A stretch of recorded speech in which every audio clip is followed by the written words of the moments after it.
హల్లెలూయా. దేవుని మహా ఉన్నతమైనటువంటి కృపను బట్టి గడిచినటువంటి కాలమునకు 18 రాకడ సంబంధిత గుర్తులు, రాకడ సంబంధమైనటువంటి సూచనల మీద అద్భుతమైనటువంటి విశ్లేషణ చేయడానికి కొరకే దేవుడు మహా గొప్ప అవకాశాన్ని మనందరికి కూడా అందించాడు.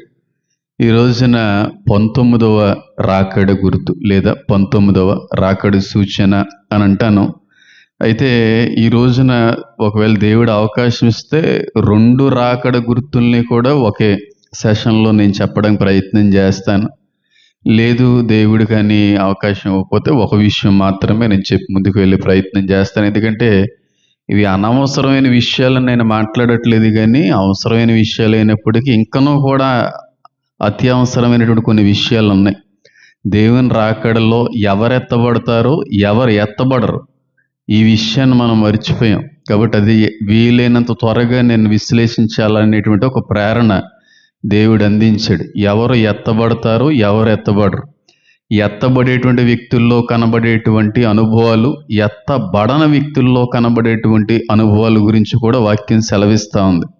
వాటి మీద కూడా అద్భుతమైన విశ్లేషణ చేయాలి కనుక వీలైతే కొంచెం స్పీడ్గానే విషయాలు నేను చెప్పే ప్రయత్నం అయితే చేస్తాను. ప్రకటన గ్రంథము 3వ అధ్యాయము, ప్రకటన గ్రంథము 3వ అధ్యాయము 17వ వచనాన్ని ప్రధాన ప్రాముఖ్యమైనటువంటి అంశంగా తీసుకుని మనం ముందుకు వెళ్ళడానికి ప్రయత్నం చేద్దాం. చూడండి, ప్రకటన 3:17వ వచనము. నువ్వు దౌర్భాగ్యుడువును, దిక్కుమాలిన వాడువును, దరిద్రుడువును, గ్రుడ్డివాడువును, దిగంబరునువై ఉన్నావని ఎరగక నేను ధనవంతుడను, ధనవృద్ధి చేసి ఉన్నాను, నాకు ఏమీ కొదువు లేదని చెప్పుకొనుచున్నావు అనేటువంటి మాట చోట కనబడతా ఉంది. ఎందుకు నేను ఈ తిమోతికి రాసినటువంటి పత్రికలో ఉన్నటువంటి రాకడ సూచనల్ని, ప్రకటన గ్రంథంలో ఉన్నటువంటి ఆఖరి 7వ లవదోకి అనేటువంటి సంఘాన్ని జతపరిచి మాట్లాడుతున్నానంటే, ఈ సంఘ సంబంధమైనటువంటి మాటలన్నీ కూడా ప్రస్తుత ప్రపంచ సంఘానికి వర్తిస్తూ ఉంది. ఇది ఖచ్చితంగా మనం నెమర వేసుకోవాల్సిన విషయం కనుక లవదోకి అనేటువంటి సంఘం గురించి మాట్లాడుతూ నాకేమీ కొదువు లేదు అని చెప్పుకొనుచున్నావు అనేటువంటి మాట కనబడుతుంది. ఒకసారి తిమోతికి రాసినటువంటి పత్రికలో ఉన్నటువంటి రాకడ సూచన కూడా ఒకసారి మనం ధ్యానం చేసుకుని ముందుకు వెళ్ళిపోతే ఎందుకు ఆ మాట నేను చెప్పవలసి వచ్చింది అనేటువంటి విషయం కూడా మీకు ఈజీగా అర్థం అవ్వడానికి అవకాశం ఉంటుంది. చూడండి, 2వ తిమోతికి రాసిన పత్రిక 3వ అధ్యాయంలో ఈ 19 రాకడ గుర్తులు కనబడతా ఉంటాయి. అందులో మనం ఎన్ని జ్ఞాపకం చేసుకున్నామంటే, స్వార్థ ప్రియుల గురించి మనం మాట్లాడాం, ధనాపేక్షల గురించి మాట్లాడాం. ధనాపేక్షల గురించి ఇంకా మాట్లాడవచ్చు, అయితే నాకు ఆ రోజు శరీరం ఆరోగ్యం సహకరించలేదు. ఈ రోజున 2వ తిమోతి 3వ అధ్యాయంలో కనబడేటువంటి 3వ రాకడ గుర్తు ఏంటంటే బెంకములాడువారు. బెంకములాడువారు ఈ ఆఖరి దినాల్లో, అంత్య దినాల్లో ఎక్కువైపోతారు అనేటువంటి మాట అక్కడ కనబడుతూ ఉంది. బోస్టర్స్ అనేటువంటి పదం కూడా ఉపయోగించబడింది ఇంగ్లీషులో. అయితే ఇంకా చాలా పదాలు ఉపయోగించబడ్డాయి. ఇంగ్లీష్ పదాలకి, గ్రీకు పదాలకి, హీబ్రూ పదాలకి వెళ్ళక్కర్లేదు. ఇదే మనకి చాలా ఎక్కువ అర్థాన్ని ఇస్తూ ఉంది. బెంకములాడువారు. బెంకములాడువారు అంటే ఎవరు? బెంకములాడువారు అంటే ఎవరు చెప్పాలి. బెంకములాడువారు అంత్యదినాల్లో ఎక్కువైపోతారంట. బెంకములు అంటే ఏంటి చెప్పాలి? కాదండి. బెంకములు అంటే చెప్పు. కాదు, అసలు పదమే మనకి ఎప్పుడు వినపడలేదు, ఎప్పుడు మనకి చదవలేదు, కొత్తగా ఉంది. ఉన్నదానికంటే కూడా ఎక్కువ ఓవర్ యాక్షన్ చేసేవాళ్ళు. అర్థమైంది నేను చెప్పింది? డంబాన్ని ఎక్కువ ప్రదర్శించేటువంటి వాళ్ళు, కలిగి ఉన్నదానికంటే కూడా ఎక్కువగా చూపించుకోవడానికి ప్రయత్నించేటువంటి వాళ్ళందరూ కూడా బెంకములాడేవారే. అర్థమవుతుందా లేదా? ఈ చివరి దినాల్లో అంట తన్ను తాను ఎక్కువగా హెచ్చించుకునేటువంటి వ్యక్తులు పుడతారు వస్తారు అనేటువంటి మాట లేఖనాల్లో కనబడుతూ ఉంది. ఆత్మస్థుతిని చేసుకునే వాళ్ళు, వారంతట వారుగానే ఎక్కువగా ఊహించుకునేవాళ్ళు, వారిని ఎక్కువగా పొగుడుకునేవారు, వారిని ఎక్కువగా హెచ్చించుకునేవారు. ఒక మాటలో చెప్పాలంటే నాకంటే ఇంకెవరు కూడా లేరు అనేటువంటి ఒక ఆలోచన విధానానికి వెళ్ళిపోయేటువంటి వ్యక్తులు ఎక్కువ వస్తారంట. వీళ్ళు బెంకములాడేవారు, ఎక్కువగా వారి గురించి ఎక్కువ పొగడతలు, ఎక్కువ ఏదో ఉద్ధరించాం అనేటువంటి విధంగా మాటలాడేటువంటి వాళ్ళు అంత్యదినాల్లో ఎక్కువైపోతారంట. కానీ వాస్తవానికి వాళ్ళ దగ్గర అంత సీన్ ఉండదు. 25 పైసలకి చేయవలసిన దాన్ని కొంతమంది ఎంత చేస్తూ ఉంటారు? రూపాయి చేస్తూ ఉంటారు. ఒరే బాబు, ఒక పావలా చేయరా బాబు అంటే, మా పావలా చేయడం రాదండి, మాకు రూపాయి చేయడమే వచ్చండి అనేవాళ్ళు ఎక్కువైపోతారంట. అంటే దీన్ని బట్టి మనం అర్థం చేసుకోవలసింది, ఒక్క లైన్లో చెప్పాలి అని అంటే ఓవర్ యాక్షన్ చేసేవాళ్ళు ఎక్కువైపోతారు, ఎగస్ట్రాలు చేసేవాళ్ళు ఎక్కువైపోతారు. తనకున్న దానికంటే కూడా ఎక్కువగా హెచ్చించుకునేటువంటి వ్యక్తులు ఎక్కువైపోతారు. అయితే మీకు ఒక డౌట్ వచ్చే ఉండాలి ఈ పాటికి, ఏమనంటే, పాస్టర్ గారండి, ఇప్పుడు ఈ తిమోతికి రాసినటువంటి పత్రికలో ఉన్నటువంటి మాటలకి అంత్యదినాలకి సంబంధం ఎక్కడ కనబడుతుందండి? అసలు సంబంధమే కనబడట్లేదు కదా. ఇవన్నీ కూడా మానవ సంబంధిత స్వభావాలు, వారి యొక్క వ్యక్తిగత ఆలోచన విధానాలకి దేవుని రాకడికి సంబంధం ఏముంటుందండి బాబు? ఇప్పటి వరకు మాట్లాడిన రాకడ గుర్తులన్నీ కూడా ఒక ఎత్తు అయితే, ఇవి అసలు రాకడ గుర్తుల్లాగే అనిపించట్లేదండి మాకు అని అనిపించేటువంటి అవకాశం కూడా వచ్చే ఉంటుంది. కానీ నాకు కూడా అలాగే అనిపించింది. కానీ ఎప్పుడైతే వాక్య పరిశీలన మహా అవగాహనలోకి వెళ్ళే ప్రయత్నం చేశానో అప్పుడు అర్థమైంది, దీని వెనకాల ఇంత అంతర్యార్థం ఉందా, దీని వెనకాల ఎంత నిగూఢమైనటువంటి సత్యాలు దేవుడు దాచి ఉంచాడా అనేటువంటి ఒక ఆలోచనలోకి నేను వెళ్ళడం జరిగింది. మీరు నమ్మండి నమ్మకపోండి, ప్రస్తుత దినాల్లో ప్రస్తుత ప్రపంచ పరిస్థితులన్నీ కానీ గమనిస్తూ ఉంటే ఇలాంటి వారు ఎక్కువ కనబడుతున్నట్టుగా నాకైతే అనిపించింది. మరి మీకు అనిపించిందో లేదు? నేను అంటాను, ఈ అంత్య దినాల్లో వాక్యంతో పాటుగా ప్రపంచంలో జరుగుతున్నటువంటి వార్తలను కూడా మనం చూడడం, తెలుసుకోవడం చాలా మంచిది. ప్రపంచంలో జరుగుతున్నటువంటి జియో పాలిటిక్స్, ప్రతి విధమైనటువంటి వార్తను కూడా మనం వినడం, తెలుసుకోవడం, జరుగుతున్నటువంటి విషయాల మీద ఒక మంచి అవగాహనలోకి రావడం కూడా మంచిదే. ఎందుకనంటే ప్రపంచంలో జరుగుతున్నటువంటి అన్ని వార్తలు కూడా అంత్య దినాల్లో ఏం జరుగుతాయనేటువంటి మాటలకి సంబంధమే ఉన్నాయి. కాబట్టి బైబిలు చదవాలి, బైబిల్తో పాటుగా ప్రపంచ పరిస్థితులు కానీ గమనిస్తే మనం సిద్ధపడతాం, మనతో పాటుగా కొందరినైనా సిద్ధపరచగలిగేటువంటి ప్రయత్నం చేస్తామంటాను. ఇలాంటి వారు ప్రస్తుత ప్రపంచంలో ఉన్నారా అంటే ఉన్నారు అని కళ్ళకు కట్టేట్టుగా దేవుడు రుజువుపరిచాడు. ఆ వ్యక్తుల్ని దేవుడు జ్ఞాపకం చేశాడు. ఎవరై ఉంటారు చెప్పండి? ఎవరో అక్కర్లేదు. నేను లేకపోతే ఇశ్రాయేలు దేశమే లేదు అన్నట్టుగా ప్రగల్భాలు పలుకుతున్నటువంటి మహా గొప్ప దేశ అధ్యక్షుడు ఎవరో కాదు, కానీ డొనాల్డ్ ట్రంపే. కరెక్ట్గా సెట్ అయిపోతుంది దీనికి. బెంకములాడేటువంటి తత్వం కలిగిన వ్యక్తిగా ఈ ప్రస్తుత దినాల్లో నాకు కనబడ్డాడు ఈ వ్యక్తి. డొనాల్డ్ ట్రంప్ ఇప్పటి వరకు కూడా అమెరికా ప్రెసిడెంట్గా, అమెరికా అధ్యక్షుడిగానే మనకు తెలుసు. కానీ ఆయన ఫుల్ ఇజ్రాయెల్ దేశానికి సపోర్టర్. ఆయన 3వ యెరూషలేము దేవాలయం కట్టడంలో కూడా ఆయన యొక్క ప్రమేయం ఉంటుంది.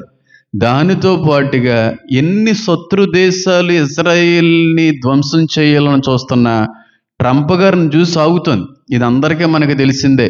చాలా మంచి మిత్ర సంబంధం, మిత్ర స్నేహం అనేది, బంధం అనేటువంటిది వాళ్ళిద్దరి మధ్యన కూడా ఉంది.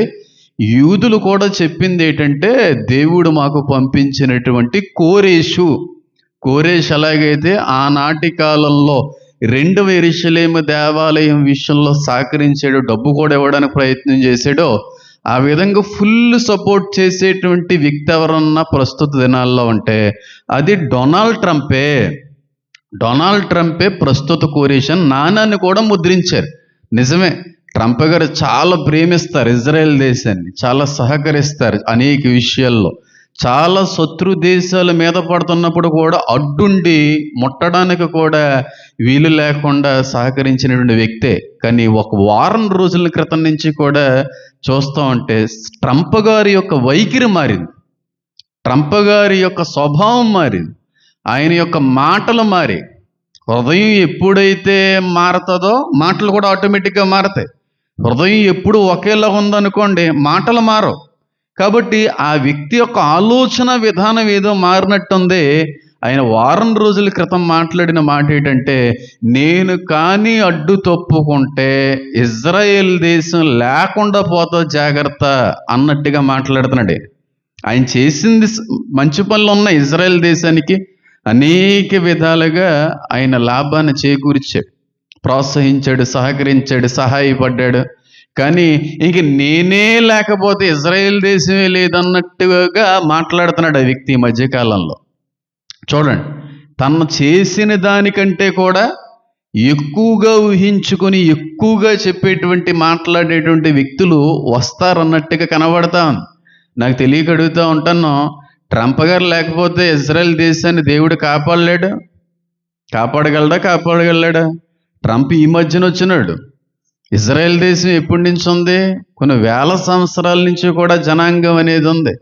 ఇజ్రాయేలుని కాపాడువాడు కునుకడు నిద్రపోడు అని ఏమో వాక్యం సెలవిస్తూ ఉంటే, ట్రంప్ ఏమంటున్నాడంటే, నేను లేకపోతే అసలు ఇజ్రాయెల్ దేశం ఏమి ఉండదు అన్నట్టుగా ఆయన మాట్లాడుతున్నాడు. క్రైస్తవుడే, మనతో పాటుగా తోటి సహోదరుడే. కానీ ఇజ్రాయెల్ జోలికి వస్తే అంత తోటి సహోదరుడైనా సరే కొంచెం ప్రక్కనే పెట్టాలి, అవసరం లేదు. ఇజ్రాయెల్ని ప్రేమించేవారు వర్ధిల్తా అన్నాడు. వాళ్ళ యొక్క స్థితిగతులు ఎరిగినటువంటి వ్యక్తులు వాళ్ళ కోసం ప్రార్థన చేయకుండా ఉండలేరు. వాడు అసలు సిసలైన క్రైస్తవుడు.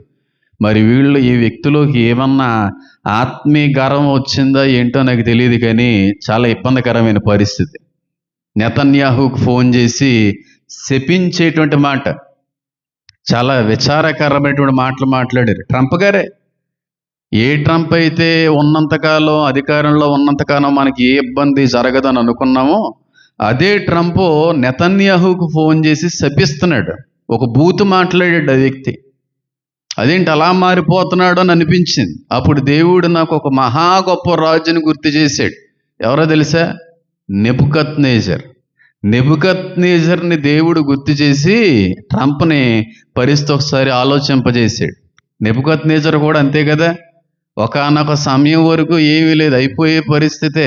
కానీ దేవుని బట్టి, ఇజ్రాయెల్ జనాంగాన్ని బట్టి, దానియేలు గారిని బట్టి ఆ రాజ్యాన్ని ఆ విధంగా హెచ్చిస్తే, ఒకానొక రోజున నెబుకద్నెజర్ అంటాడు కదా, ఈ రాజ్యం అంతటికీ కూడా కారణభూతుడు నేను కాదా? అప్పుడు ఏం చేశాడు దేవుడు? గడ్డి తినిపించాడు. నాశనానికి ముందు ఏమి నడుస్తుందంట? నేను మళ్ళీ చెప్తున్నాను చూడండి, అమెరికా చాలా గర్విష్ట దేశమే. ఎందుకంటే ఏ దేశానికి లేనంత ఆర్థిక స్థితి, అన్ని ఆయుధాలు, ఫుల్ ఆఫ్ మిలిటరీ అన్నీ ఉన్నాయి. అంత గర్వం కూడా వాళ్ళకు ఉంది. అమెరికా ఒక రోజున పడిపోబోతుంది.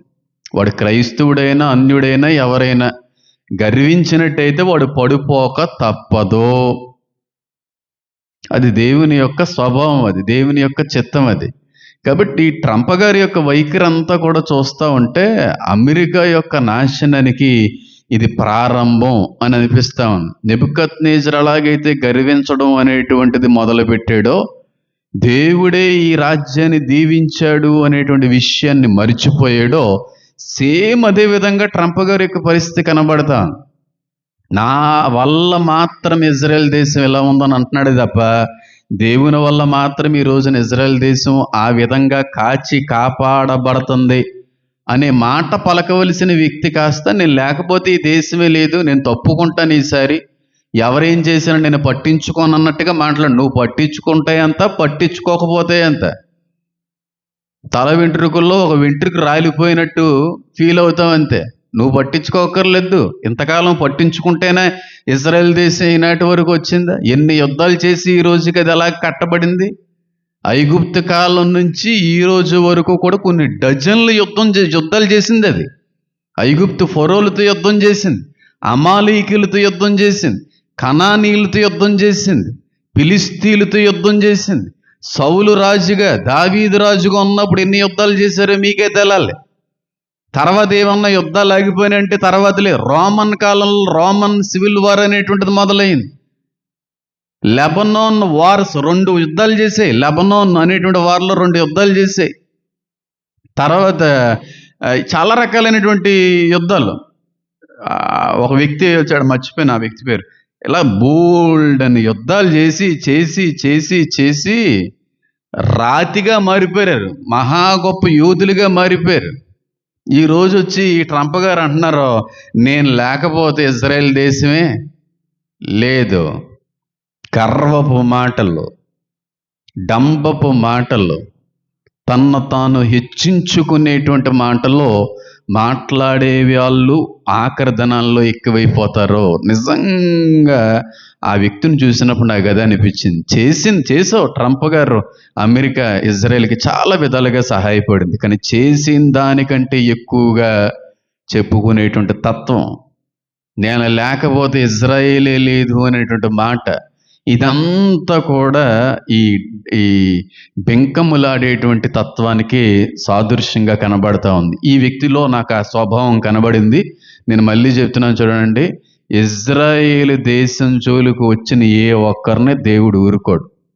మనం సహాయం చేసినా, వాళ్ళకి మిత్ర దేశాలుగా ఉన్నా లేకపోయినా వాళ్ళ పక్షాన దేవుడు యుద్ధం ఆడతాడు, నిలబడతాడు. ఎందుకు అంటే అడగడానికి మనం సరిపోం. ఆ రోజున తెలుస్తుంది. నూతన యెరూషలేము అనేటువంటి ఆ పరిస్థితికి వెళ్ళినప్పుడు ఆ రాజ్య పరిపాలన దేవుడు చెప్పాలనుకుంటే చెప్తాడేమో. కాబట్టి ఆ ఎవరో సపోర్ట్ చేస్తానే కాదు, కానీ మన దేశం కూడా సపోర్ట్ చేస్తుంది. ఇప్పుడు ట్రంప్ గారికి ఇజ్రాయెల్కి మాట వచ్చి విడిపోరనుకుంటున్నారు. అది జరుగుతుంది ఏదో రోజున. చూడండి, అమెరికా ఇజ్రాయెల్ దేశాన్ని విడిచిపెడుతుందని చెప్పాను ఎప్పుడో, మీకు గుర్తుందో లేదో.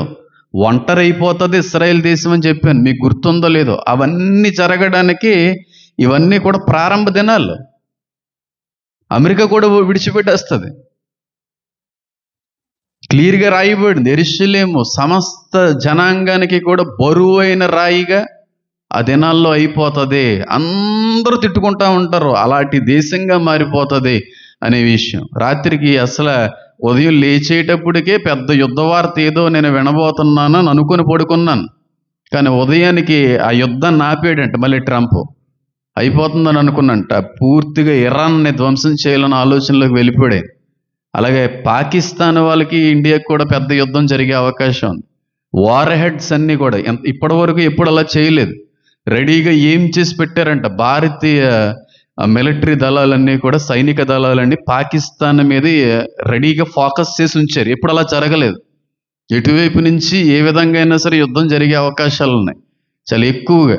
ఈయన ఏదో ఆపేద్దామని అనుకుంటున్నాడు, కానీ ఆగవు ఆ యుద్ధాలు, ఆగవు, ఎట్టి పరిస్థితులు ఆగవు. ఇజ్రాయెల్ అసలు పొరపాటును కూడా ఆగదు. ఏదో నిమ్మలించబడింది అన్నట్టుగా మీరు అనుకుంటున్నారు, కానీ ఆగదు. ఎట్టి పరిస్థితుల్లో ఈ యుద్ధాలు ఆగవు. ఏదో కొంచెం బాగుందలేంటి అని మీరు అనుకుంటున్నారు, కానీ అస్సలు అనుకోకండి.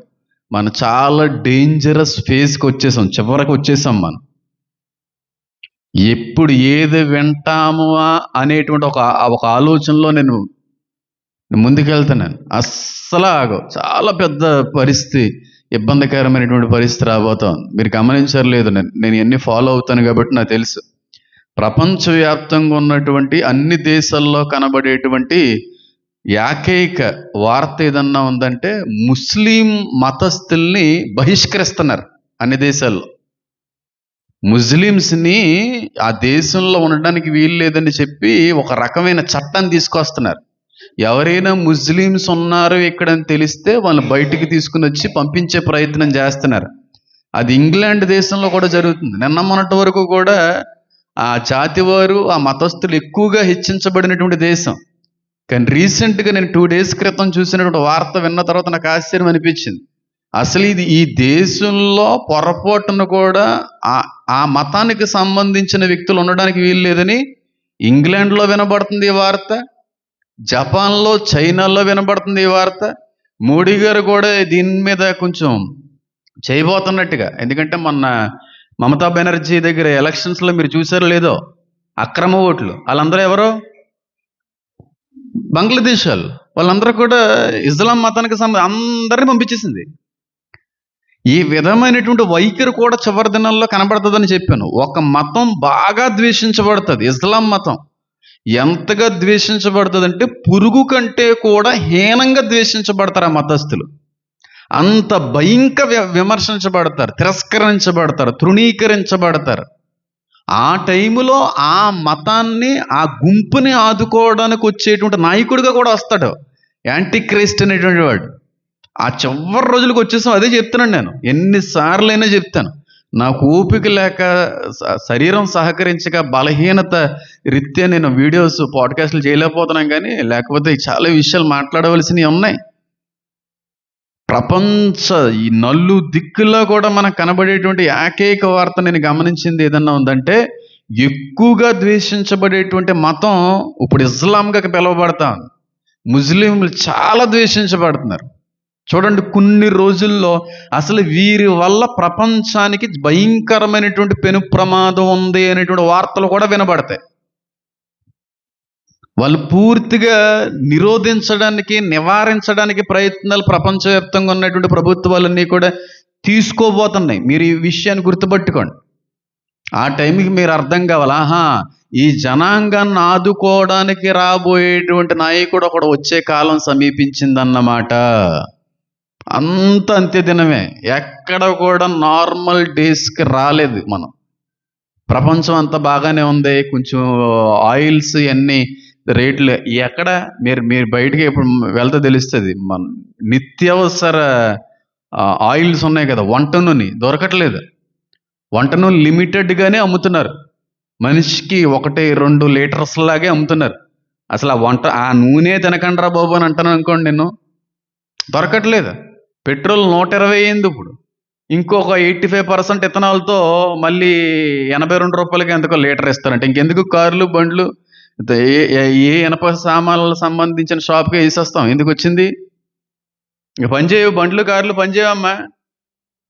ఇదంతా కూడా బిజినెస్ స్ట్రాటజీ.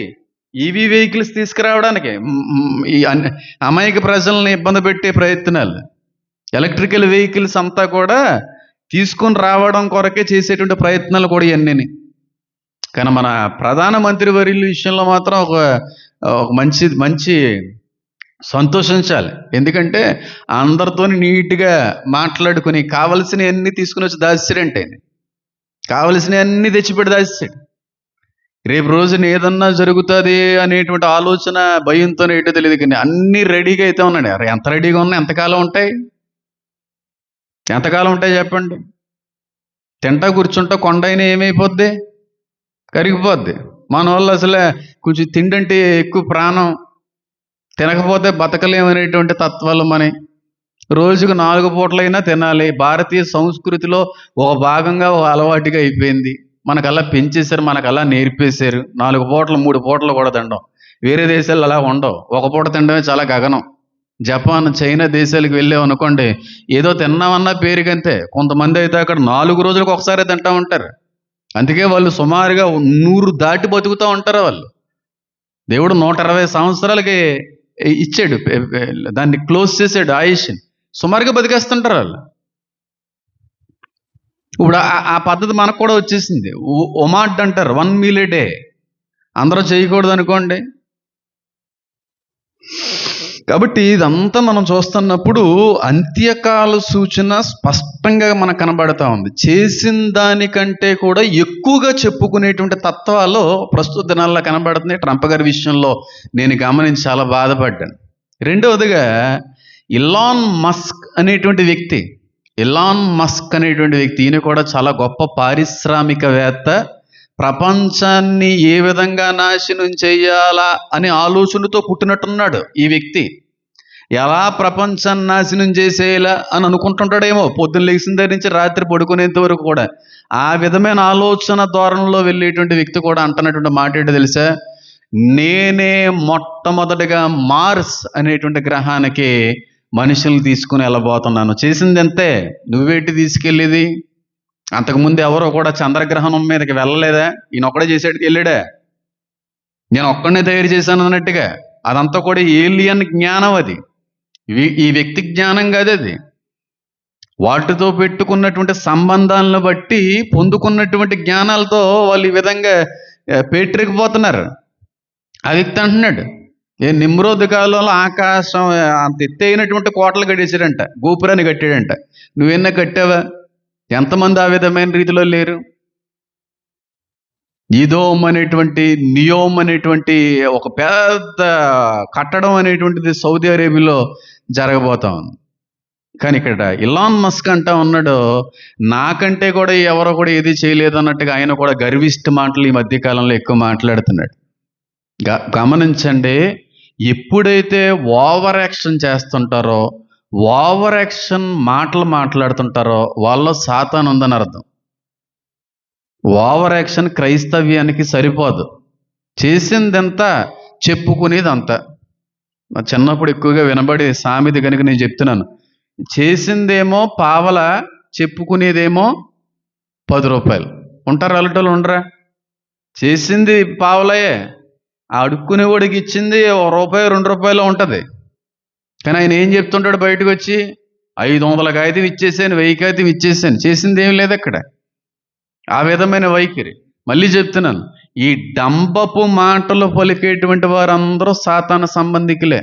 ఎప్పుడూ కూడా క్రైస్తవుడు తగ్గించుకొని ఉండాలి, మితమగా ఉండాలి, తక్కువలో ఉండడానికి ఇష్టపడతా ఉండాలి. అంతేగాని నాకు మించిన లేడు, నాకంటే గొప్ప లేరు అన్నట్టుగా బిల్డప్లు ఇచ్చే వాళ్ళందరూ కూడా సాతాను సంబంధికులే. ప్రకటన గ్రంథం కానీ మనం చూస్తే 13వ అధ్యాయంలో ఈ యాంటీ క్రైస్ట్ స్వభావం కనబడతా ఉంటుంది. ఈ యొక్క రాకడ గుర్తులో బెంకములాడువారంటే డంబపు మాటలు, ఓవర్గా తను తాను హెచ్చించుకునేటువంటి వ్యక్తులని అర్థం, బాస్టర్స్ అని అర్థం. యాంటీ క్రైస్ట్లీ స్వభావం కనబడుతూ ఉంటుంది. వీటి గురించి కూడా దేవుడు ఈ మాట రాయించాడని అనిపిస్తూ ఉంటుంది. చూడండి ఒకసారి ప్రకటన గ్రంథం 13వ అధ్యాయంలో కూడా ఆ మాట ఉందో లేదో చూడండి. ఆ మాట ఉందో లేదో చూడండి, మీకే అర్థం అవుతుంది. ప్రకటన గ్రంథము 13వ అధ్యాయము 5వ వచనం ఫస్ట్ నుంచి చదువుతున్నాను. మరియు 10 కొమ్ములను 7 తలలను గల యొక్క క్రూర మృగము సముద్రములో నుండి పైకి వచ్చుట చూచితిని. దాని కొమ్ముల మీద 10 కిరీటములను, దాని తలల మీద దేవదూషణకరమైన పేర్లును ఉండెను.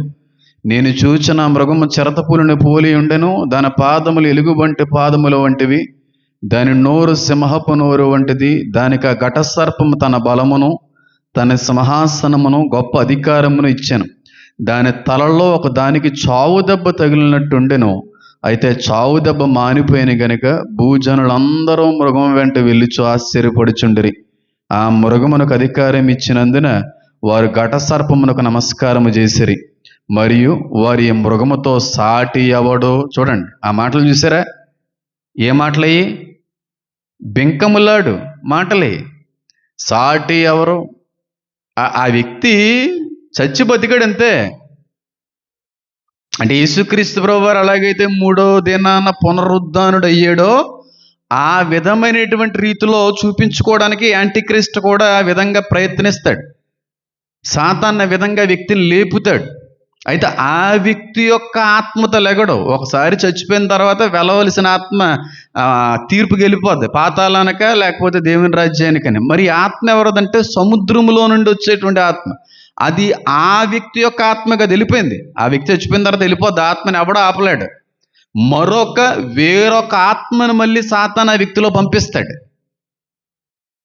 అప్పుడు మళ్ళీ తిరిగి ఈ వ్యక్తి బతుకుతాడు. నేను చెప్పాను కదా, 3 రోజులు అవ్వచ్చు, 30 రోజులు అవ్వచ్చు, చచ్చి బతుకుతాడు. యాంటీక్రైస్ట్ అనేటువంటి వాడు, క్రీస్తు విరోధి అనేటువంటి వాడు చనిపోయి బ్రతికిన తర్వాత ఆ వ్యక్తి మాట్లాడేటువంటి మాటలు చాలా విచిత్రంగా ఉంటాయి. అప్పటి వరకు చాలా సౌమ్యమైనటువంటి, సాధారణమైనటువంటి, నెమ్మదైన వ్యక్తిగానే ఉంటాడు.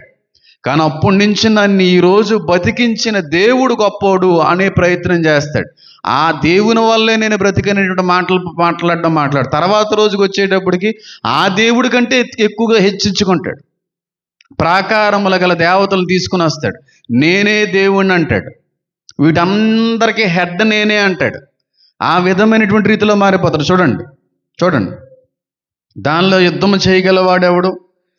మరియు వారి మృగమునకు సాటి ఎవడు, దానితో యుద్ధం చేయగలవాడెవడు అని చెప్పుకొనుచు ఆ మృగమునకు నమస్కారము చేసిరి. డంబపు మాటలను, ఏ మాటలంట? బింకములాడు మాటలన్నా డంబపు మాటలన్నా సరే, గర్వంతో కూడినటువంటి హెచ్చించుకునేటువంటి మాటలు. చూడండి, డంబపు మాటలను దేవదూషణలను పలుకువకు నోరు దానికి ఇయ్యబడును, మరియు 42 నెలలో తన కార్యము జనుపున అధికారము దానికి ఏర్పాటయ్యను గనుక దేవుని దూషించుటకును, ఆయన నామమును, ఆయన గుడారమును, పరలోక నివాసులను దూషించుటకును అది తన నోరు తెరిచాను. ఎవరిని దూషిస్తుందంట? ఆ నోటితోనే ఏకంగా పరలోక నివాసుల్ని, పరిశుద్ధుల్ని, దేవాది దేవుణ్ణే దూషించేస్తుందంట. దేవాది దేవుణ్ణే దూషించే అంత డంబపు మాటలు పలుకుతున్నాడు యాంటీ గాడు. అందుకే అంటున్నాను కదా, గర్వంతో కూడిన ఓవర్గా బిహేవ్ చేయడం, ఓవర్గా మాట్లాడడం సాతాను సంబంధిత స్వభావము. ఓవర్ యాక్షన్ చేసే వాళ్ళందరూ సాతాను సంబంధికులే. మితముగా ఉండాలి. నాకంటే పోటుగాడు లేడు, నాకు మించిన వాళ్ళు ఎవరో లేరు, నా తర్వాతే ఎవరైనా అనే విధమైన ఆలోచన ఎప్పుడూ సాతానదే. అదే వాక్యం సెలవిస్తూ ఉంది. అది సాతాన సంబంధమైన ఆలోచన. నాకు మించిన జ్ఞాని లేడు, సాతాన సంబంధమైన ఆలోచన. నాకు మించినటువంటి తెలివైనోడు లేడు, అది సాతాన సంబంధమైన ఆలోచన. నేను లేకపోతే ఇజ్రాయెల్ దేశం లేదని ట్రంప్ ఎలాగ అంటున్నాడో ఆ విధమైనటువంటి మాటలు ఈ వ్యక్తి పలుకుతున్న డంబపు మాటలు అంట. తన తాను హెచ్చించుకునేటువంటి మాటలు మాట్లాడుతున్నాడంట. ఒకవేళ మనలో కూడా అలాంటి వ్యక్తులు ఎవరైనా ఉన్నారేమో, ఒకవేళ ఉంటే సరి చేసుకోండి. మనం ఏ విధంగా కూడా ఏ విషయంలో కూడా గొప్పోళ్ళం కాదు. మనం అందరం కూడా ధూళి వంటి పురుగు వంటి వాళ్ళమే. ఏ విషయంలో అయినా సరే. ఏమో మీకు ఆ స్వభావం ఉందో లేదో నాకు తెలియదు కానీ నేనైతే ఎవరితోని ఏ విషయంలో కూడా సరిపోను. ఎవరితోని ఏ విషయంలో, వాక్య సంబంధమైన జ్ఞానం విషయంలో కావచ్చు, వాక్య విశ్లేషణ కావచ్చు, అది ఏదైనా అందరికంటే నేను చిన్నోన్నే అని చెప్పవచ్చు. నేను ఇంటర్వ్యూలో డైరెక్ట్గా రీసెంట్గా కేఆర్ టీవీతో కాకుండా ముందు ఇంటర్వ్యూలో కూడా పాస్టర్ హ్యామాన్ అంటే మీరు ఏం చెప్తారంటే, కనబడేటువంటి అనేక మంది సేవకుల్లో చిన్న సేవకుని అని చెప్పుకొని వచ్చాను. అంతేగాని నాకు మించినోడు ఎవడో లేరు, నేను చెప్పినట్టుగా ఇంకెవరో, ఈ విధమైన ధోరణి ఎప్పుడు నాకు ఎప్పుడైతే కనబడలేదు. నేను ఎప్పుడు కూడా ఒకటే చెప్తా ఉంటాను, నేను ఇందులోనే సరిపోనండి. నేను ఏ పాస్టర్ వెనకాల తిరగలేదు, ఏ యూనివర్సిటీలోనే చదవలేదు, ఎక్కడ ఏ ట్రైనింగ్లు చేయలేదు. ఏ విధంగా ఎన్నిక యోగ్యత లేని నన్ను నిలబెట్టి వాడుకుంటున్నటువంటి దేవుడికే మహిమ తప్ప నాలో 1% గొప్పతనం కూడా లేదు అని నా ప్రార్థన ప్రారంభంలోనే ఉంటుంది, వాక్యంలోనూ ఉంటుంది, నా జీవితంలో ఉంటుంది. లేని విషయం ఇదేమన్నానే? లేని విషయమా? పోని చెప్పండి. ఏ పాస్టర్ గారు వెనకాల ఎప్పుడన్నా తిరగడం మీరు చూసారా? కనీసం కుటుంబంలో ఉన్న దైవజనుల వెనకాల తిరగడం కూడా లేదు నాకు. పోనీ ఎక్కడన్నా ట్రైనింగ్ జాయిన్ చేస్తానంటే వెళ్ళి ట్రైనింగ్ చేశానా? ట్రైనింగ్ ఎక్కడ కూడా చేయలేదే. ఎవరన్నా నేర్పితే వాళ్ళ దగ్గర ఏమైనా నేర్చుకున్నానా? అది నా దగ్గర లేదే. పోనీ ఎవరైనా నాకు ఆత్మీయ తండ్రులు, ఆత్మీయ గురువులు ఎవరైనా ఉన్నారా? అది కూడా లేదే. మీ వంటి వ్యక్తిగా ఒక వ్యక్తిని అక్కడ కూర్చునేవాడిని, చివరి సీట్లో కూర్చునేవాడిని. ఒకనొక సందర్భంలో నీతో నాకు పని ఉందయ్యా అన్నాడు, పిలుచుకున్నాడు, నిలబెట్టాడు, దానికి కావలసినటువంటి సామర్థ్యాన్ని ఇచ్చాడు, వాడుకుంటున్నాడు. ఇప్పుడు ఇందులో నా గొప్పతనం ఎంత ఉందంటారా?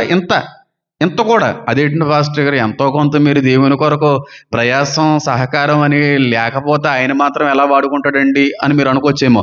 అది కూడా చేయండి నేను. ఎంత 1% కూడా నా ప్రమేయం లేదు. కేవలం ఆయన మాత్రమే వట్టిగా ఉన్నటువంటి నన్ను నిలబెట్టి వాడుకుంటున్నాడనే చెప్పాను తప్ప ఎప్పుడు నేను హెచ్చించుకోలేదు. ఎప్పుడు నన్ను బట్టి నేను ఎప్పుడు అతిశయించలేదు, ప్రభువుని బట్టి అతిశయించాను. ఇప్పుడు ఒక సంవత్సరం అంతా ట్రైనింగ్ చేసి ఒలింపిక్స్లో గోల్డ్ మెడల్ సంపాదించాడు అనుకోండి, ఆడికి పెద్ద ఏం విషయం కాదు అది. అసలు ట్రైనింగే లేకుండా ఏదో వీధి క్రికెట్, వీధి రన్నింగ్ చేసి ఒలింపిక్స్లో ఎక్కేసాడు అనుకోండి, వాడికి ఎంత ఆనందం ఉంటుంది. ఆ టైపు నేను. ఆ ఆనందంతో ఎప్పుడన్నా చెప్తూ ఉంటాను, దేవుడిచ్చిన మహాకృప వరాన్ని బట్టి అంటూ ఉంటాను తప్ప ఎప్పుడూ అతిశయించలేదు. అతిశయిస్తే ప్రభువునందే అతిశయించాలి తప్ప ఎక్కడ అతిశయించడానికి వీల్లేదు. ఎప్పుడూ చెప్పుకోలేదు. ఎంతమంది అడుగుతున్నారు మీ దగ్గర, మేము నేర్చుకోవాలనుకుంటున్నాం, మీ దగ్గరికి వచ్చి కొంతకాలం గడపాలనుకుంటున్నాం. నా దగ్గర గడపడం ఏంట్రా బాబు, నేనే ఒకళ్ళ దగ్గర నిరంతర విద్యార్థిని, మళ్ళీ మీరు నా దగ్గర విద్యార్థి ఏంటి? ఎప్పుడు ఆ లెవెల్ ఆఫ్ ఆ స్టేజ్కి వెళ్ళదు, గర్వంలోకి వెళ్ళలేదు. కానీ చివరి దినాల్లో ఎంత ఉన్నా సరే అంత చెప్పుకునే వాళ్ళు పుడతారండి. ఎంత చేస్తే అంత చెప్పుకునే వాళ్ళు పుడతారండి. దేవుడి యొక్క హస్తాన్ని బట్టి ఒక వ్యక్తి స్వస్థపరచబడితే, నేను చెయ్యేశాను కాబట్టే ఆ వ్యక్తి ఇలా బతికేడు అనేవాళ్ళు పుడతారంట. ఒక వ్యక్తిని స్వస్థపరచు యెహోవా అని నేనే అన్నాడా? నువ్వన్నాడా? స్వస్థపరచు యెహోవా అని నేనే. ఒక వ్యక్తి మరణ పడక మీద పడుకున్నప్పుడు ఆ విశ్వాసంతో చేసే ప్రార్థన వ్యక్తిని స్వస్థపరుస్తుంది అన్నాడు. అవునాడా లేదా? ఇప్పుడు మరి సేవకులు ప్రార్థన పనిచేయట్లేదా? బ్రహ్మాండంగా పనిచేస్తుంది. కానీ సేవకుడు గొప్పోడు కాదు, ఆ సేవకుడు ప్రార్థన విన్నటువంటి దేవుడు గొప్పోడు. ఆ సేవకుని యొక్క చేతి మీద చెయ్యేసిన దేవుడు గొప్పోడు. కానీ చివరి రోజుల్లో అంటారంటే, నేను ముడతే ఎవరైనా నేను అనకూడదు, ఆయనే. ఈ డంబపు మాటల్లో పలికేటువంటి వ్యక్తి వాళ్ళు చాలామంది వస్తారంట. నేనే అనేటువంటి గర్వంతో మాట్లాడే వ్యక్తులు చాలామంది పుడతారంట. ఇదంతా కూడా అంత్య దినాలకి సంబంధించిన సూచన అని చెప్పి చాలా స్పష్టమైన రీతిలో లేఖనాల్లో సెలవిస్తూ ఉన్నాయి. కాబట్టి ఒకటే చెప్పాలనుకుంటున్నాను నా సంఘానికి, మీరు చేసి ఉండొచ్చు ఏమన్నా చిన్న చిన్న కార్యాలు, చిన్న చిన్న సహాయాలు, అంత చేసామని వదిలేయండి అంతే. అంతేగాని చేసింది అందైతే చెప్పుకునేది అంత అనుకోండి, దేనికి ఉపయోగం ఉండదు. గర్వించకండి, ఓవర్ యాక్షన్లు చేయకండి, ఓవర్ యాక్టింగ్ మాటలో మాట్లాడకండి. కొంతమంది ఉంటారు ఓవర్ యాక్షన్, పొగడతలంటే అంత ఇష్టం వాళ్ళకే, పొగుడుతా ఉండాలి. ఉదయం లేచిన దగ్గర నుంచి సాయంత్రం పడుకునేంత వరకు పొగడతలు చేసింది ఏముండదు. అంటే ఎవరన్నా పొగడాలి కాదు, వీళ్ళు పొగుడుకుంటుంటారు కొంతమంది. మీరు ఎప్పుడన్నా గమనించారో లేదో? ఏముండదు, ఏదో ఒక పక్కనున్న ఇంటి వాళ్ళకి ఏదో చిన్న ఇబ్బంది ఏదో జరిగిందో, 10 రూపాయలు లేకపోతే ఏ చిన్న సహాయం, నేను మొత్తం ఊరంతటికి నేనే సహాయం చేసేస్తానంటుంటారు వీళ్ళు. చేసిన చిన్న సహాయం, కానీ చెప్పుకునేదంతా ఊరంతటికి నేను సహాయపడుతుంటానండి, ఊరంతటికి నేను పోషించేస్తుంటానండి. అలాగే ఎప్పుడూ ఉండకూడదు. చేసినా సరే మర్చిపోవాలంటున్నాడు దేవుడు. నువ్వు కుడి చేతితో చేసింది ఎడం చేతికి కూడా తెలియకూడదు, అంత బేగం మర్చిపోవాలి. కాబట్టి గర్వం అనేటువంటిది అందరిలోకి వచ్చేస్తుందంటే చివరి రోజుల్లో. ఒక మతానికి బాగా ఎక్కువ వస్తుంది ఆ స్పిరిచువల్ వే ఆఫ్ మీనింగ్. తర్వాత ఎప్పుడన్నా చెప్తాను, ఇప్పుడు చెప్పాలనుకోండి. ఒక మతం బాగా గర్విస్తుంది చివరి రోజుల్లో, గుర్తుపెట్టుకోండి. పేరు చెప్పట్లేదు. మేం మాత్రమే అసలు సిస్సలైనటువంటి నిజమైన దేవుణ్ణి తెలుసుకున్నాము అని ప్రగల్భాలు పలికేటువంటి ఒక మతం బయటికి రాబోతుంది. మా దేవుడు మాత్రమే నిజ దేవుడిని చెప్పి లేనిదాన్ని కొంత కలిపేసి, కొంత మిక్చర్ చేసేసి హెచ్చించుకునేటువంటి వ్యక్తులుగా మారిపోతారు కొంతమంది. అది మహారాజ్యంగా మారిపోతుంది. ఇది మొట్టమొదటి సూచన. బెంకములాడేవారు చేసిన దానికంటే కూడా ఎక్కువగా, ఉన్నదానికంటే కూడా ఎక్కువగా చెప్పుకునేటువంటి వ్యక్తులు. రెండవ సూచనకైనా మనం చూసామనుకోండి, సమయం ఉంది కాబట్టి రెండు పూర్తి చేసేస్తాను. ఎందుకంటే రెండు కూడా ఇంచుమించుగా సిమిలర్గా ఉంటాయి, దగ్గర పోలికలు ఉంటాయి. అందు గురించి నేను పూర్తి చేస్తానంటున్నాను. చూడండి, ధనాపేక్షలు, బెంకములాడేవారు, తర్వాత కనబడేటువంటి రాకడ గుర్తు చెప్పండి, అహంకారులు. చివరి దినాల్లో అహంకారులు ఏమైపోతారన్నమాట? ఎక్కువైపోతారా, తక్కువైపోతారా? అహంకారం అంటే ఏంటి చెప్పండి? అహంకారం అంటే ఏంటి చెప్పండి? అహంకారం అంటే ఏంటి? ఏమండి, మీకు తెలుగు రాదా? నాకే చాలా కష్టం. ఎంత కష్టపడి ఏదో రకంగా తెలుగులోనే అన్ని విధాలుగా స్పష్టమైన పదాలని ఉచ్చరించడానికి ప్రయత్నం చేస్తుంటే, అహంకారం ఏంటంటే నన్ను ఒక్క ఇదేంటి అలా తింగర చూపులు చూస్తున్నారు మీరు అందరని? అహంకారం అంటే ఏంటరా తమ్ముడు డాక్టర్? చెప్పమ్మా, అహంకారం అంటే ఏంటి? అహంకారం అంటే ఏంటి? ఇందాక మీరు లవదొక్కే సంఘంలో చూసారా? నాకు ఏమీయో కొదువు లేదని చెప్పుకునే వారు అందరూ అహంకారులే. ధనాహంకారం, కులహంకారం, ఆత్మీయ అహంకారం, అందానికి సంబంధించిన అహంకారం, ప్రాంతీయ అహంకారం, ఉద్యోగ అహంకారం, ఆస్తి అహంకారం, ఇవన్నీ అహంకారాలే. ఏదైనా మన దగ్గర ఉంటే దాన్ని బట్టి గర్వించేటువంటి వ్యక్తులందరూ అహంకారులే. నాకేం తక్కువ, నాకేమి లేదు, నేను ఎందుకు పాడాలి, ఇదంతా అహంకారమే. ఏసీకి ఏమన్నా తక్కువ చెప్పండి? ఏసీకి ఏమన్నా తక్కువ? మాటలు పడ్డా పడలేదైనా, అనుభవించాడు అనుభవించలేదైనా.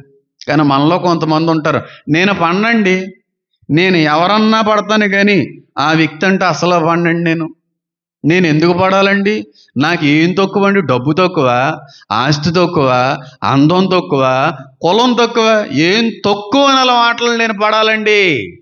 ఇదంతా దేన్ని బట్టి వస్తుంది? అహంకారం. లోపల ఉన్నటువంటి అహంకారము క్రియల మూలంగా, మాటల మూలంగా బయటకు వస్తూ ఉంటుంది. ఈ అహంకారులు ఎక్కువైపోతారంటే చివరి రోజులకు వచ్చేటప్పటికి. ఇప్పటికే చాలా మందిలో ఉంటుంది ఈ అహంకారం అనేది. అది కొంతమందికి, అందరిలోనే ఉంటుందని మాత్రం నేను అన్నండి.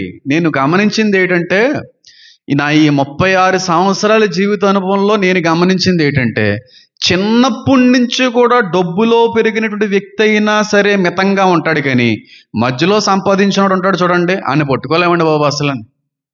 చిన్నప్పటి నుంచి డబ్బులో పెరిగి, చిన్నప్పటి నుంచి సిల్వర్ గోల్డ్ స్పూన్లో తిన్నటువంటి వ్యక్తి అయినా సాధారణమైనటువంటి జీవితంలో బతకడానికి, చూపించడానికి ప్రయత్నం చేస్తాడు, కానీ మధ్యలో డబ్బు సంపాదించిన వాళ్ళు ఉంటారు చూడండి, మధ్యలో గొప్ప వాళ్ళు అయిన వాళ్ళు ఉంటారు చూడండి, వాళ్ళని అసలు పట్టుకోలేం.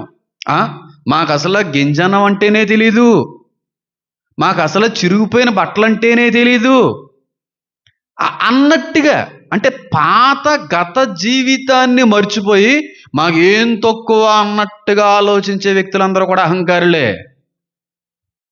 భయంకరమైనటువంటి అహంకారం మనిషిని పతన వ్యవస్థకి నడిపించేస్తుంది అంటాను. ఉజ్జి అహంకరించాడు, అహంకారంతో రెచ్చిపోయాడా?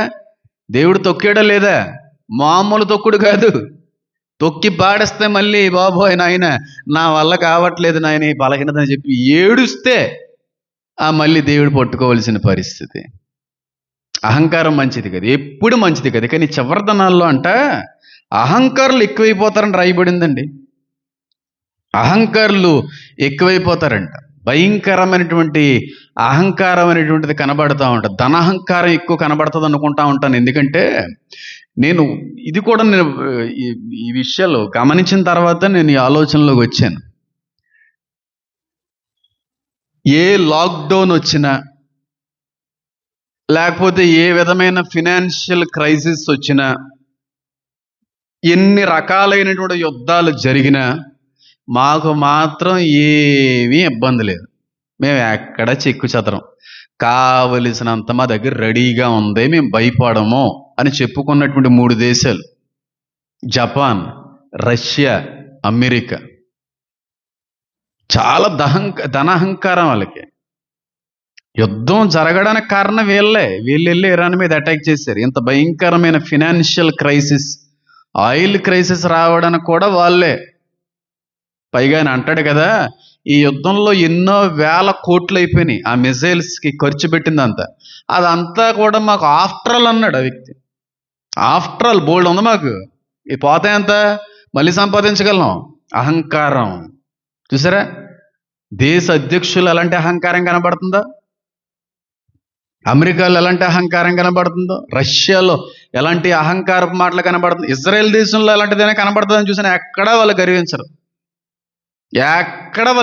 అందరికంటే చిన్న దేశమే, ఎన్ని మాటలన్నా పడతారు. మీరు ఏ పాటోళ్ళు రా, ప్రపంచ పటంలో ఇంత దేశం అంత ఓవర్ యాక్షన్ ఎందుకన్నా సరే ఎప్పుడన్నా ఏమన్నా అన్నారా? మేము ఓవర్ యాక్షన్ చేస్తున్నాం, మాకు మించిన వాళ్ళు ఎవరైనా లేరండి ఎప్పుడన్నా అన్నారా? ఎప్పుడు అనలేదు. వాళ్ళ సత్తా ఎప్పటికప్పుడు చూపించుకుంటానే వెళ్ళేవాళ్ళు. కానీ కొంతమందికి చాలా భయంకరమైన అహంకారం. ఈ అమెరికా దేశానికి మరీ ఎక్కువ అహంకారం ఈ మధ్య కాలంలో ఎక్కువైపోయింది. సౌదీ అరేబియా మర్చిపోయింది చెప్పడం, అరబ్ కంట్రీస్ వాళ్ళు మొన్న ఇప్పటికీ యుద్ధం జరుగుతుందండి. అరబ్లో ఉన్నారు కదండి, మీ పిల్లలు ఉన్నారు కదా, అమ్మ ఫోన్ చేసి ఏమన్నా చెప్పారా అటాక్లు జరుగుతున్నాయని? మన భారతదేశానికి సంబంధించినటువంటి వ్యక్తులు కూడా నిన్న మొన్న 2-3 చనిపోయారు.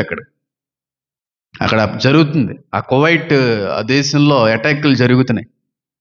ఆ దేశానికి సంబంధించినటువంటి రాజుగారు అంటా ఉన్నారు కనుక అన్నారు, ఏంటి తెలుసా, ఏంటి డ్యామేజ్ అయింది, అది జరిగింది, ఇది జరిగింది అంటున్నారు. అంత సీన్ ఏమీ లేదండి. 10 సంవత్సరాల వరకు దుబాయ్ మళ్ళీ నిలబడడం కష్టమండి అంటున్నారు. అంటండి, అంత సీన్ ఏమి లేదు. సంవత్సరం తిరగకుండా మేము ఇంటూ చూపిస్తామన్నారు. దేని బట్టి? జ్ఞానాన్ని బట్ట? ధనాహంకారం. డబ్బుంది వాళ్ళ దగ్గర. డబ్బు ఉందంటే దేవుడు దీవించాడు అలాగా వాళ్ళని. హాగరు వెళ్ళిపోతున్నప్పుడు నిన్ను కూడా దీవిస్తానన్నట్టుగా దీవించేశాడు ఆయన. పుష్కలంగా దీవించేశాడు.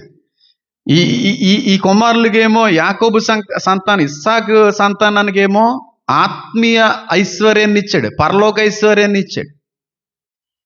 చూసారా? ఇష్మాయేలు సంతానానికి భౌతిక సంబంధమైన ఐశ్వర్యాన్ని ఇచ్చాడు. మహా కోట్లకు పడగలెత్తిన వాళ్ళు అరబ్ కంట్రీస్ అన్నీ, ప్రపంచం అంతటినీ కొనేయగలరు ఒకేసారి. వాళ్ళు అన్నారు, అంత పెద్ద అటాక్స్ జరిగి అంత ఆస్తి నష్టం, అంత ఆర్థిక నష్టం జరిగితే చిచ్చి మాకు పెద్ద విషయం ఏం కాదు, మేము ఎలా కడతాం మళ్ళీ చూపిస్తాం. చూడండి ఎంత అహంకారమో, చూడండి ఎంత ధనాహంకారమో చూడండి. వాళ్ళలోనే కాదు, క్రిస్టియన్ దేశమైన అమెరికాలో కూడా ధన అహంకారం అనేటువంటిది కనబడుతుంది. ఈ చివరి రోజుల్లో చాలా మందిలో ఈ అహంకారం అనేటువంటిది కనబడుతుందండి.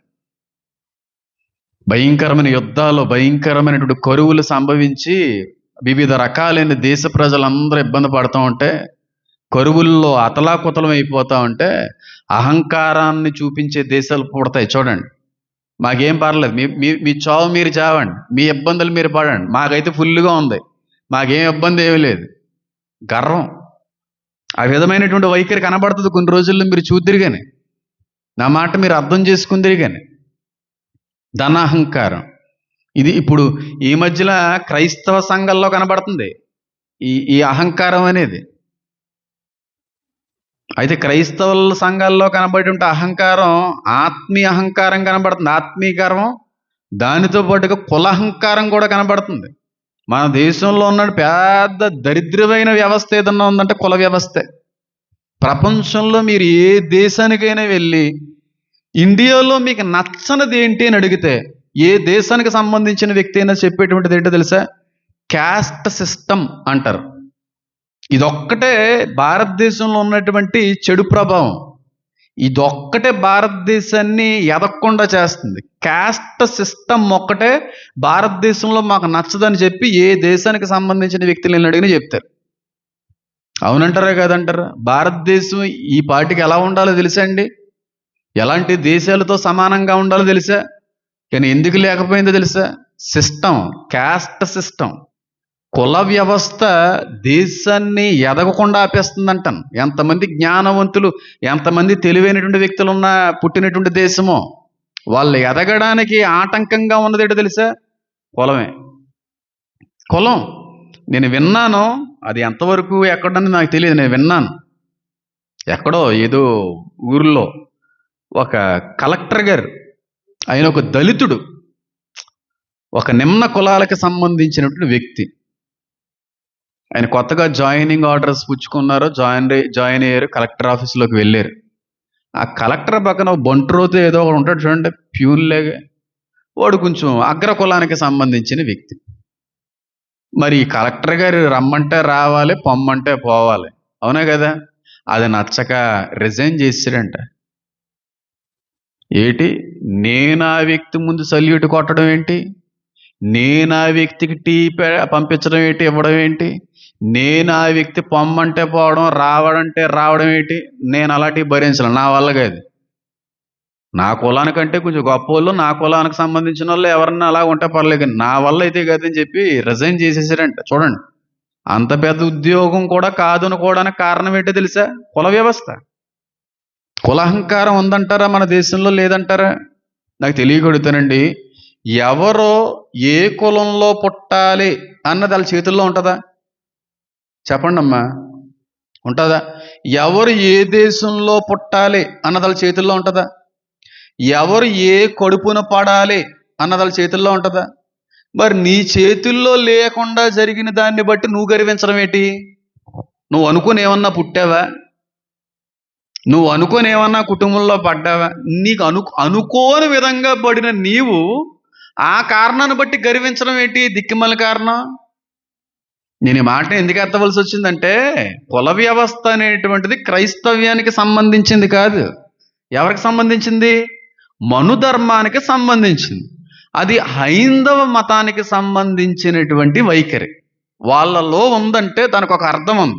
ఎందుకంటే వాళ్ళకి సంబంధించిన ధర్మం అది సూచిస్తూ ఉంది, చెప్తా ఉంది కనుక. మరి క్రైస్తవ్యంలో కులం ఉందా? క్రైస్తవ్యంలో కులం ఉందా?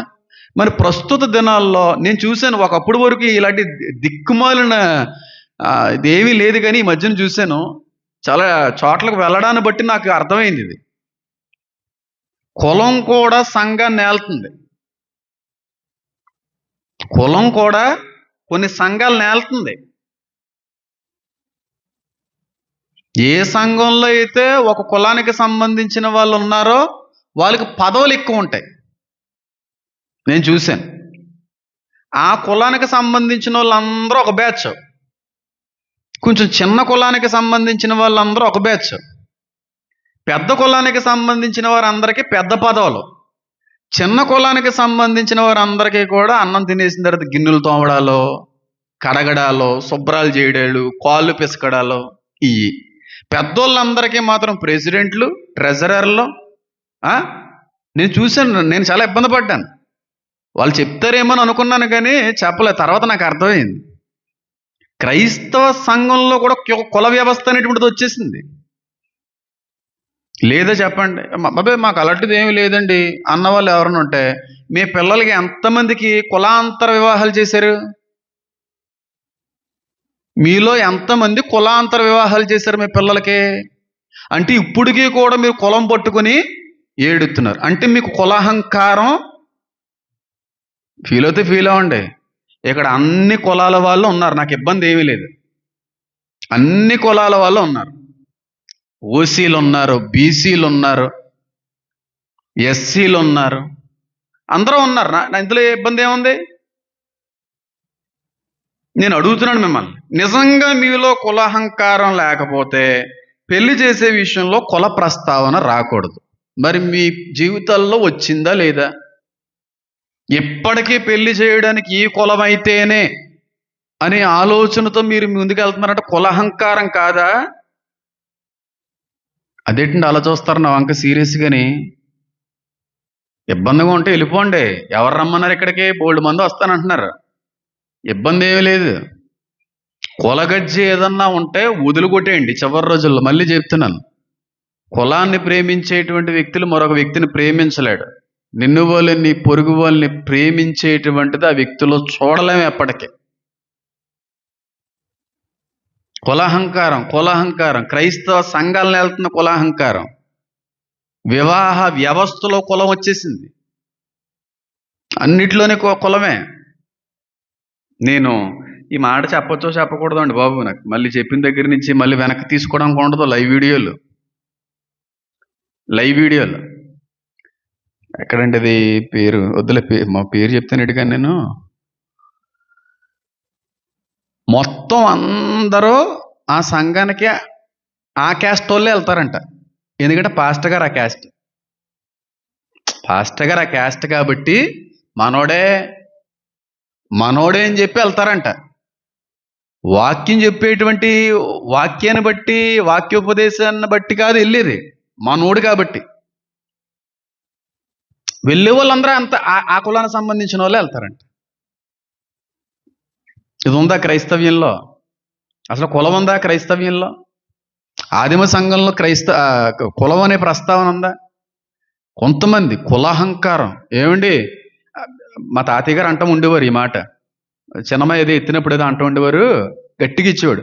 ఒరే ఏంటంటే మాట భలే మాట అనేవారండి. మా అమ్మమ్మ గారు ఎక్కువ చెప్తూ ఉండేవారు, అమ్మగారు అని.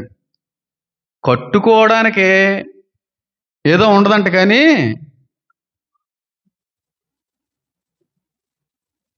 ఆడ కూడా మేసం చెప్తాడురా అనేవారంట. నిజమే అనిపిస్తుంటుంది కొన్నిసార్లు. తినడానికి తిండి ఉండదు, సరైన తిండి. కట్టుకోవడానికి సరైన బట్ట ఉండదు, ఉండడానికి సరైన తిండి ఉండదు. పైగా మేము ఏమి వంటలో తెలిసే, నీకు తినడానికి తిండే లేదు, ఉండడానికి సరైన ఇల్లే లేదు, కట్టడానికి సరైన బట్ట లేదు. నీకునే ఆ బయట వాళ్ళకి పెద్ద సంబంధం తేడా ఏమి లేదు. కానీ వీడి పొగరంతా ఏంటో తెలుసా? ఈ కులం. ఈ కులాన్ని బట్టి పొగరాడికి. ఆ కులమే వాళ్ళని ఆ విధంగా బతకనిస్తుందేమో అనిపిస్తుందమ్మా. ఏదో సినిమాలో డైలాగ్ ఉంటుంది, చెప్పకూడదు కానీ గుర్తుంది కాబట్టి చెప్తున్నా. అలాగే నేను యాక్షన్ చేయడం నాకు రాదు. పగ కూడా ఒక మనిషిని బ్రతికిస్తుంది అంటాడు ఒక పెద్ద ఆయన. పగ కూడా ఒక మనిషిని బ్రతికిస్తుందంట. నిజమా కాదా అని ఆలోచిస్తే ఆ రోజు అర్థం అవ్వలేదు, కానీ నాకు అర్థమైంది. పగ కూడా ఒక మనిషిని బతికిస్తుంది. ఆ వ్యక్తి యొక్క అంతం నాశనం కోసం కూడా ఒక మనిషి బతుకుతూ ఉంటాడు. కులం కూడా ఒక మనిషిని బతికిస్తుందని అనిపిస్తుంది నాకు ఇప్పుడు. ఏముండదు కులం, ఏముంది నీకు చెప్పు? ఆ కులం తక్కువ వ్యక్తి ఉన్నారు నీ పక్కన, ఆ వ్యక్తితో పోల్చుకుంటే ఏవైనా ఎంతైనా సరిపోతావు ఎందులో అన్నని చెప్పుకోవడం. కులం ఉంది తప్ప ఏముంది నీ దగ్గర? కులాహంకారం లేదా అమ్మా? సమాజంలో కనబడట్లేదు ఇది మనకి. కనబడుతుందా లేదా? ఫీల్ అవుతున్నారా? ఫీల్ అవుతున్నా నేనేం చేయలేను, ఉన్నది ఉన్నట్టుగానే మాట్లాడతాను. అందుకే ఇక్కడ నిలబెట్టాడు. క్రైస్తవ్యంలో కూడా కుల వ్యవస్థ వచ్చేసింది. మీరు నమ్మండి నమ్మకపోండి అమ్మా, కొంతమంది ఉంటున్నారు, నాకు తెలిసిన పరిచయస్తులు కూడా ఉన్నారు. అంటే ఇలా మాట్లాడడాన్ని బట్టి కులాన్ని ఎక్కువ చేసి మాట్లాడుతున్నట్టుగా ఉంటుందేమో, ఆ ఉద్దేశంతో నేను మాట్లాడట్లేదు. ఒక విధంగా చూస్తే వాళ్ళు చాలా పెద్ద కులానికి సంబంధించిన వాళ్ళే, డబ్బు ఉంది, అన్నీ ఉన్నాయి. కానీ వాళ్ళు ఎలా ఉంటారో తెలుసా? అసలు వాళ్ళ జీవితంలో ఎప్పుడు కుల ప్రస్తావన తీసుకురారు, ఎప్పుడు తీసుకురాలేదు. నా ఫ్రెండ్ ఒకడు ఉన్నాడు, పేరు నేను చెప్పను. చాలా పెద్ద బ్యాక్గ్రౌండ్, చాలా పెద్ద క్యాస్ట్, చాలా ఉన్నతమైనటువంటి కుటుంబం. వాడి దగ్గర కులం పేరు ఎత్తే తిడతాడు. కానీ ఇంకో రకమైన మనిషిని చూశాను. ఏవి తినడానికి తిండి ఉండదు, ఉండడానికి ఇల్లు ఉండదు, కట్టుకోవడానికి బట్ట ఉండదు. వాళ్ళు ఎప్పుడు మాట్లాడేది కులమే. వీడి దగ్గర అన్నీ ఉండి అదే కులానికి సంబంధించినాడు, ఆ పేరు ఎత్తద్దు అంటాడు. కానీ ఏమీ లేని అదే కులానికి సంబంధించినాడు కులం అని ఎడుతున్నాడు. ఇక్కడ అర్థమవుతుంది, అన్నీ ఉన్నవాడు చాలా అణిగి తగ్గించుకునే ఉంటున్నాడు. ఏమీ లేనోడే భావరక్షణ చేస్తున్నాడు. కులాహంకారం. నేను గమనించాను కాబట్టి చెప్తున్నాను ఈ మాట. నేను గమనించాను. నిజంగా డబ్బుండి నిజంగా అన్నీ ఉన్న వాళ్ళు కూడా చాలా సాధారణంగా బిహేవ్ చేస్తున్నారమ్మా. బెస్ట్ ఎగ్జాంపుల్, నేను చాలా తక్కువ మందితో మాట్లాడుతూ ఉంటాను, కానీ చాలా మందికి నచ్చక నాకు పొగరు అనుకుంటా ఉంటారు. నేను మా అమ్మగారితో మాట్లాడి ఎన్ని రోజులు అయింది, నా వైఫ్తో ఫోన్లో మాట్లాడి 10 నిమిషాలు మాట్లాడి ఎన్ని రోజులు అయింది. నేను ఇంట్రోవర్ట్ ఒకప్పుడు వరకు. నేను చాలా తక్కువ మాట్లాడతాను, చాలా తక్కువ కలుస్తూ ఉంటాను. కానీ కొంతమందికి మాట్లాడకపోవడం అనేది, ఫోన్ లిఫ్ట్ చేయకపోవడం అనేది కొంచెం అనిపిస్తూ ఉంటుంది. కానీ లిఫ్ట్ నాకు అనుభవం చాలా లేదు. అది మీరే చూసారు. ఇక్కడ హైదరాబాద్ నుంచి ఒక ఫ్యామిలీ వచ్చింది ఇక్కడికి. ఇక్కడ ఉన్న వాళ్ళు చాలా మందికి తెలుసు. వాళ్ళు చిన్న చితక మనుషులు ఏం కాదు, బాగా పేరు ప్రఖ్యాతలు సంపాదించినటువంటి వ్యక్తులే. డైరెక్ట్గా అనుకుంటే పవన్ కళ్యాణ్ గారు ఫోన్ చేసి డైరెక్ట్గా మాట్లాడే వ్యక్తి. ఎక్కువగా చెప్పను, ఎందుకంటే వాళ్ళు కూడా మా పేర్లు ఎప్పుడూ తీసుకురాకండి అన్నా అంటూ ఉంటుంది ఆ అమ్మాయి. పేరు చెప్తానులే, పేరు వద్దులే, చెప్పనులే. కొంచెం మంచి పార్పతి, కష్టపడి పైకి వచ్చిన వాళ్ళే, మంచి బ్యాక్గ్రౌండ్ ఉన్నటువంటి వ్యక్తులు, ఫిలిం ఇండస్ట్రియల్ బ్యాక్గ్రౌండ్. ఆ రోజు మనం చర్చికి అలౌ చేయలేదు. వాళ్ళు నాకు పంపించిన మెసేజ్ ఏంటో తెలుసా? ఇప్పటికీ వాళ్ళంటే నాకు ఎంత గౌరవం అంటే అంత గౌరవం నాకు. ఎప్పటికీ వాళ్ళ కోసం నేను ప్రార్థన చేస్తూ ఉంటాను. ఏమని పంపించారు తెలుసా మెసేజ్? అన్నా, సండే కదా, మీరు చాలా బిజీగా ఉంటారు, మీకు వీలు లేకపోయి ఉండొచ్చు, మరొక్కసారి ఎప్పుడన్నా దేవుడి చిత్తం అయితే కలుద్దాం అన్నా. అంత ఉన్నతమైనటువంటి ఫ్యామిలీ ఆ వ్యక్తి. అన్నీ ఉండి వాళ్ళు అణిగిమణిగి ఉన్నారు. ఇంకొకరు ఉన్నారు, చాలా పెద్ద కులం, అలౌ చేయలేదని చెప్పి బయటికి వెళ్ళిపోయి ఒక ఏరియాలోకి వెళ్ళి ఆ పాస్టర్ చర్చికి వెళ్తే రాని వాళ్ళ లోపలికి. వీళ్ళకి ఏమీ లేదు, కులం చెప్పుకోవడం కులం ఉంది. చెప్తున్నాను, అన్నీ ఉన్న వాళ్ళు చాలా సాధారణంగా ఉంటారమ్మా. మనం ఏమనుకుంటాం తెలుసా? డబ్బు ఉన్న వాళ్ళకి పొగరు ఎక్కువ, పేరున్న వాళ్ళకి పొగరు ఎక్కువ. పొగరు ఎక్కువ ఎవరికో తెలుసా? కులపిచ్చున్నటువంటి ఏమీ లేనోడు కూడా పొగరెక్కువే. ఏమీ లేనోడికి కులం అంటే ఆడి దగ్గర ఉన్నంత పొగర డబ్బున్న వాడి దగ్గర ఉండదు. నేను గమనించాను.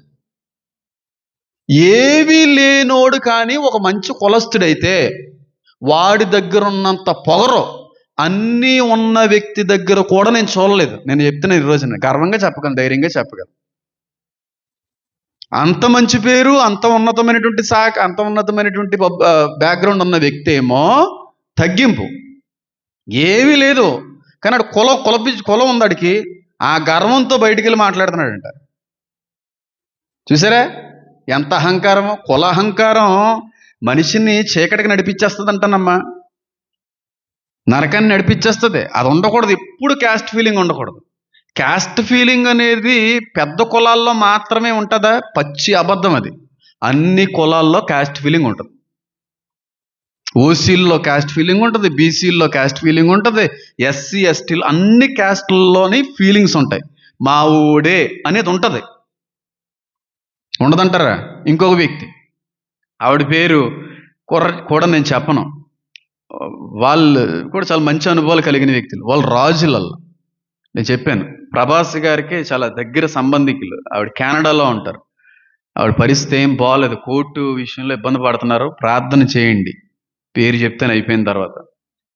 ఆవిడ కూడా చాలా ఉన్నతమైనటువంటి స్థితికి సంబంధించిన వ్యక్తి. వాళ్ళ మాటలన్నీ చూస్తూ ఉంటే, వాళ్ళ యొక్క జీవిత విధానం, వారి సాక్ష్యాన్ని చూస్తూ ఉంటే ఎంత ముచ్చటేస్తుంటుందో తెలుసా? ఇది అంత పరపతుండి, అంత ఆస్తిపాస్తులుండి, అంత పెద్ద కుల వ్యవస్థలో పుట్టి అన్నుండి అంత సాధారణమైనటువంటి రీతిలో కనబడుతున్నారే.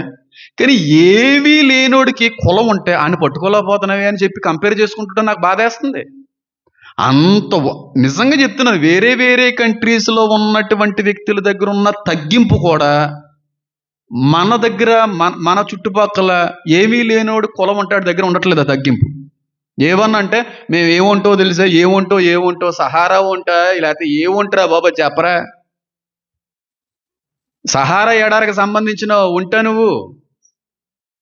మేము ఏముంట్లో తెలుసా అండి అంటున్నారు. ఏముంటైతే ఏముంది?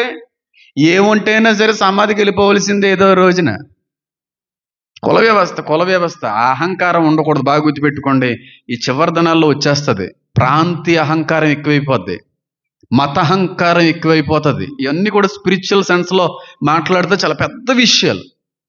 ఎప్పుడైనా ఆ టాపిక్ అనుగుణమైన రీతిలో ఎప్పుడైనా దేవుడు గుర్తు చేస్తే వీటి మాట్లాడతాను. ప్రాంతీయ అహంకారం ఎక్కువైపోతుంది, కుల అహంకారం ఎక్కువైపోతుంది, మత అహంకారం ఎక్కువైపోతుంది. గుర్తుపెట్టుకోండి, చివరి రోజుల్లో అహంకారం, ఏ మతానికి సంబంధించిన వాళ్ళవి, మేము ఈ మతానికి సంబంధించిన వాళ్ళవి, మీరు ఎక్కడి నుంచి వచ్చారు, ఈ అహంకారం కనబడుతుందంటారు ఈ మధ్యకాలంలో.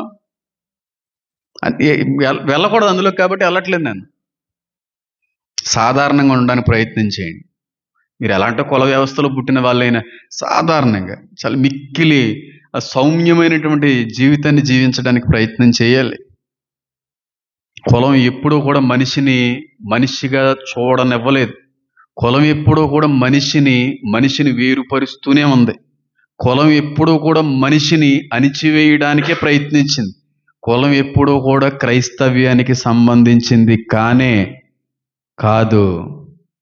గుర్తుపెట్టుకోండి.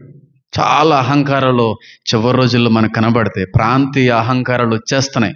ఆల్రెడీ ఇంగ్లాండ్ దేశంలో వచ్చిందా లేదా? భారతదేశంలో వచ్చిందా? అమెరికాలో వచ్చిందా? రాలేదా? ఆలోచించండి తమ్ముడు, మీకు అర్థమైపోద్ది ఈజీగా. మేం మాత్రమే ఇక్కడ ఉండాలి, వేరే వాళ్ళు వెళ్ళిపోవాలి. భారతీయులు మా దేశంలోకి రావడం ఏంటి అంటున్నారా? ఎంత సార్కాస్టిక్గా మాట్లాడుతున్నారు. రాసిజం ఉందా ఇండియన్స్కి? అబ్రాడ్లో ఉందా లేదా?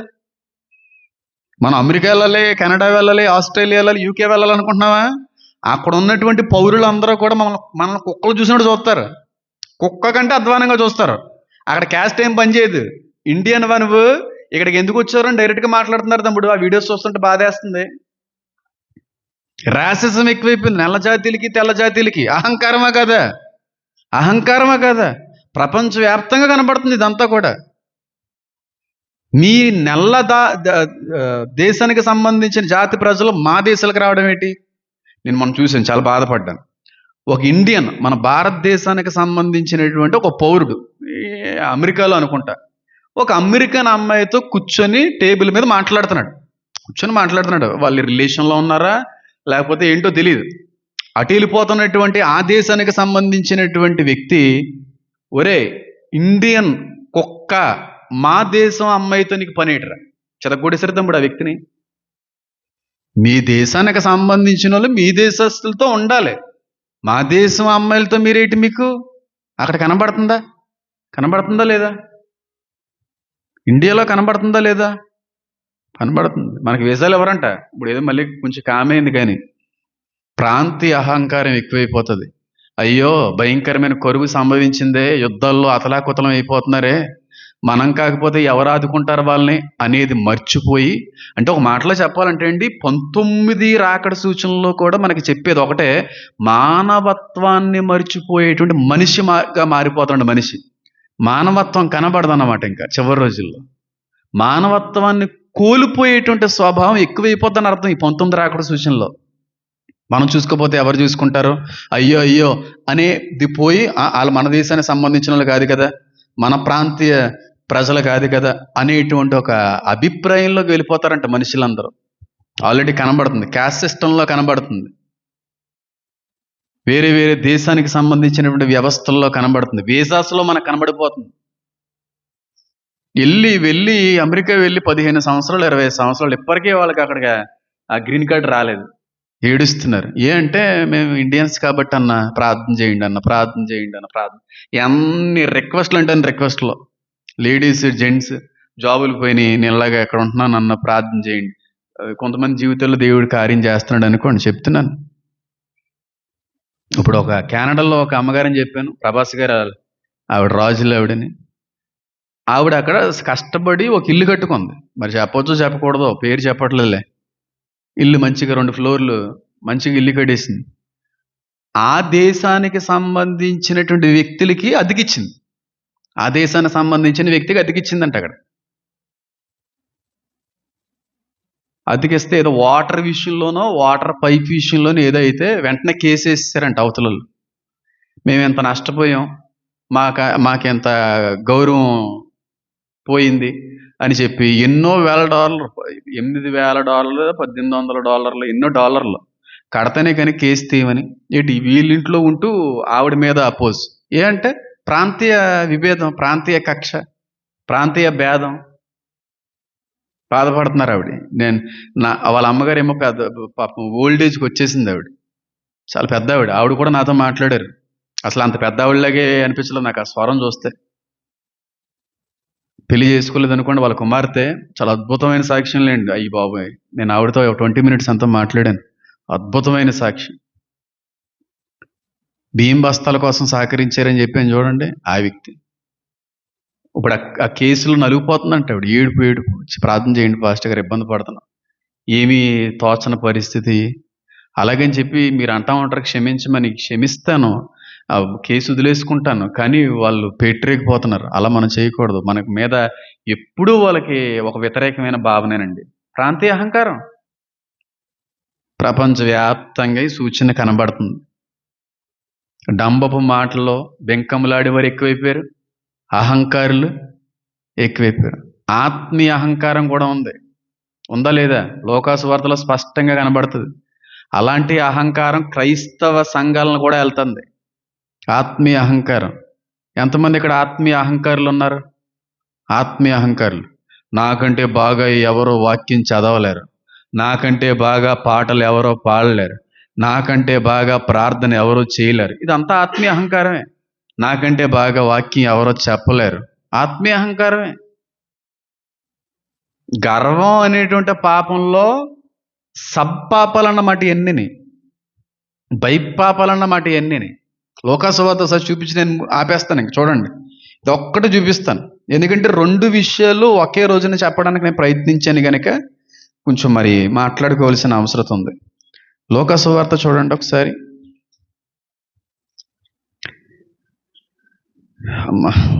లోకాసువార్త 18వ అధ్యాయం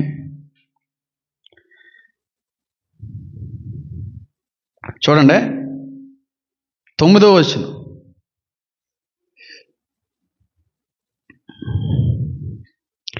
పరిసయ్యుడికి సొంకరికి మధ్యన ఉన్న తేడాని ప్రభువైన యేసుక్రీస్తు వారు తెలియపరుస్తుంటారు. అద్భుతమైన విషయం. దీని మీదే ప్రసంగం చేస్తే మనం 2 గంటలు దీన్ని ప్రసంగించవచ్చు. అంత అద్భుతమైన విషయం. చూడండి, తామే 9వ వచనం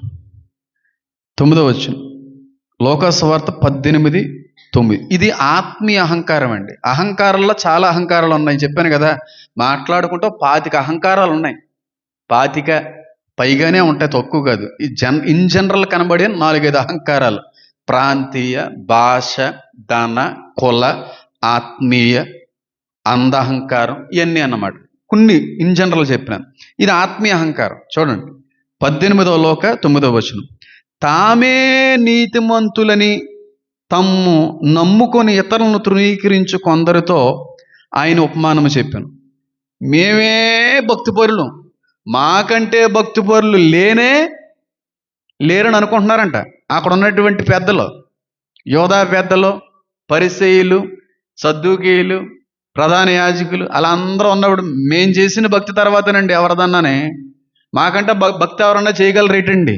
మాకంటే దేవుని దృష్టిలో నీతిమంతులుగా ఎవరన్నా ఎంచబడ్డారు ఏంటండి? మా తర్వాతే ఎవరైనా అని చెప్పి తామే నీతిమంతులని తాము అనుకొనుచున్న ఇతరులను తృణీకరించు కొందరితో ఆయన ఉపమానం చెప్పాడండి. ఎవరితో చెప్పాడు? మేమే గొప్పోలివి, మాకు మించిన లేము అనుకునేటువంటి వ్యక్తుల కోసం చెప్తున్నాడు అక్కడ ఆయన. చూడండి కింద ఎంత అద్భుతంగా రాశాడో.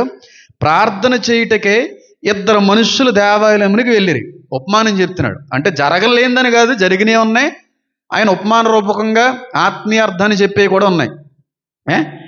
ప్రార్థన చేయుటకే. మీరు ఇలాంటి వ్యక్తుల్లో ఒక అహంకారిగా ఉన్నారేమో పరీక్షించుకోండి. ఒకవేళ ఉంటే మీరు మానుకోవాలి, లేదంటే మీరు పాతాళానికే. నేను చూశాను ఇలాంటి అహంకారుల్ని చాలా చోట్ల. ప్రార్థన చేయుటకే 2 మనుష్యులు దేవాలయమునకు వెళ్ళిరి. వారిలో ఒకడో పరిసయ్యుడు, ఒకడో సొంకరి, ఒకడు వ్యాపారస్తుడు.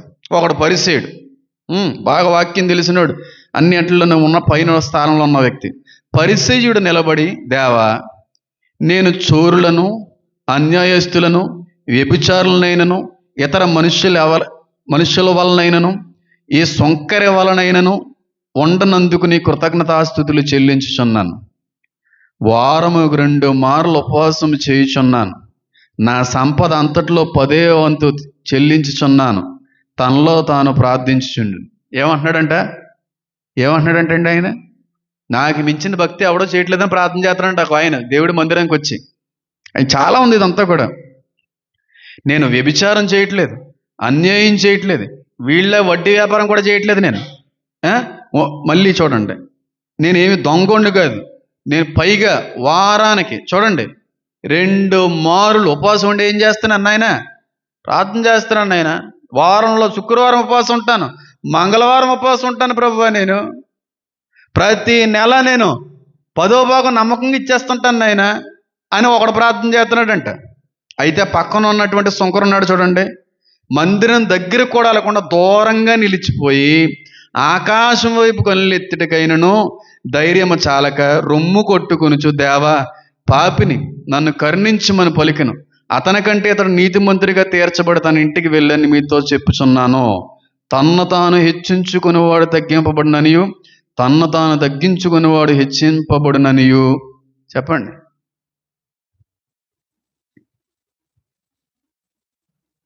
ఆత్మీయ అహంకారం ఇది. కొంతమంది ఉంటారు, నేను ఎంత నమ్మకంగా ఇస్తాను తెలుసా దశంభాగం దేవుడికి. ఎవరెవరో నేను ఇస్తా ఉంటాను. అహంకారం. నేను వారానికి 2 సార్లు ఉపవాసం ఉంటాను. ఎవరన్నా ఉంటున్నారా? అహంకారం. చూసారా? ఇలాగ అనుకునే వాళ్ళందరూ దేవుని దృష్టికి నీతిమంతులు కాదంట. ఎవడైతే తన్ను తాను తగ్గించుకుని, ప్రభువా, పేరెత్తడానికి కూడా సరిపోనయ్యా, ప్రార్థించడానికి కూడా సరిపోనయ్యా, తండ్రి అని పిలవడానికి కూడా తండ్రి యోగ్యత లేనటువంటి జీవితం అయ్యా, పాపుల్లో ప్రధాన పాపినయ్యా, నీకు ఇష్టమైతే నన్ను జ్ఞాపకం చేసుకో. ఇలాంటి వాడిని దేవుడు చూస్తాడు. దేవుడు. అంతేగాని తండ్రి, నాన్నగారండి, సరిపోతానండి నేను ఆ మాట పిల్లడానికి దేవుడు వేసేయని తండ్రిని. తండ్రి అని ఉచ్చరించుటకు సైతం యోగ్యుణ్ణి కాని అడుగుతూ ఉంటాను. మారిపోయాం, వదిలేసాం అన్నంత మాత్రం నీతిమంతులు అయిపోరు. నీ స్వభావంలోనే పాపం ఉంటుంది. ఎప్పుడు దేవుని దృష్టిలో పాపివే. ఆయన నీతిమంతుడిగా నిన్ను మార్చాడు, తీర్చిదిద్దాడు. నేనేం వాళ్ళగేం పాపం చేయనండి, నేను వాళ్ళగేం సీరియల్ చూడనండి, నేను వాళ్ళగేమి సినిమాలకు వెళ్ళనండి, నేను చాలా నిష్ట కలిగిన భక్తి చేస్తుంటానండి, నాకు మించిన పరిశుద్ధత ఎక్కడా కూడా కనబడదండి. వీడి ప్రార్థన దేవుడు అసలు వినడు. అలాగే చెప్పి ఎన్ని చేసేవాళ్ళు చేసే ప్రార్థన వింటారని కాదు, దొంగ ప్రార్థనలు వింటాడని కాదు దాని అర్థం. వాళ్ళు ముందే దొక్కేస్తాడు దేవుడు.